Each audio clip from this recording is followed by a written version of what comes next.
When we are feeling overwhelmed, how good does it feel to have a good belly laugh? Today, I'm going to give you the last two steps in how to get through a crisis based on Winston Churchill's successful model. Humour and embody the change. My name is Margie Ireland, and this is video tip number 20 to help you lead through COVID-19.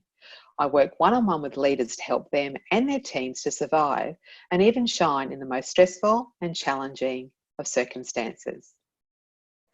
We all know that humour and laughter is a great medicine for when we feel stress. I'm not suggesting that we make light of these things, but even in the darkest moments of grief, having a good chuckle is a very normal and a healthy response. So try this. Find things that are happening around you or with your people that you can laugh at. You may have seen that video that was circulating of the girl on a Zoom conference, unaware she could be seen going to the loo. I really felt for her, by the way.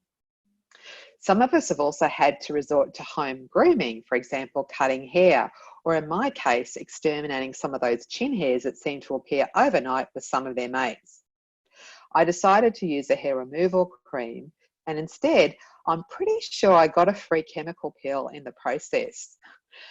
I've been filming these videos of a Friday morning, and my home beauty treatment thankfully was later that day, so a week later you can't really see my burn.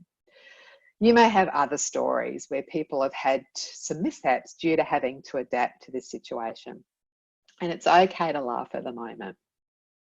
And the second and final tip is embody the change. Become the symbol to lead your people through this. Churchill said to his people during World War II, "You are the lion and I am the roar." He was known for being outspoken towards anyone who was against his efforts to protect his people. If you've been watching what has been happening in New York, you can describe the people of New York as the lion and the governor, Andrew Cuomo, as the roar. He has been sharing the reality of what has been happening there while making it very clear that his number one focus is to take care of his people. So try this. Make it a goal to fix or resolve one of the key issues your team has raised, even if it's small. I heard of one organisation giving their team members a $60 Aldi voucher to buy a coffee pod machine and a milk frother from Aldi for their home. They did have to go 50-50, but it came about because some team members didn't live near cafes that were open.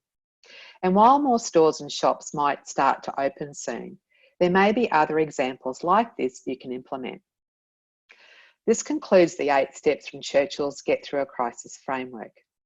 This also concludes my 4-week series to help leaders navigate through this crisis. I thought I would leave you with some of the comments I've been receiving since I started this 4 weeks ago.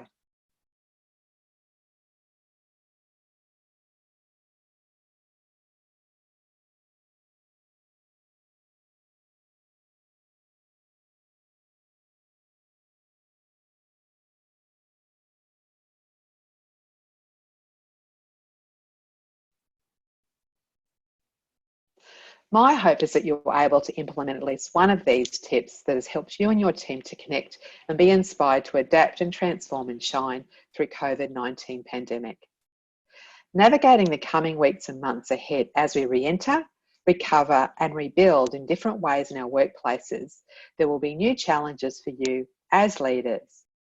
Now is the time to start preparing for this transition with tailored leadership coaching. Learn more in the comments below.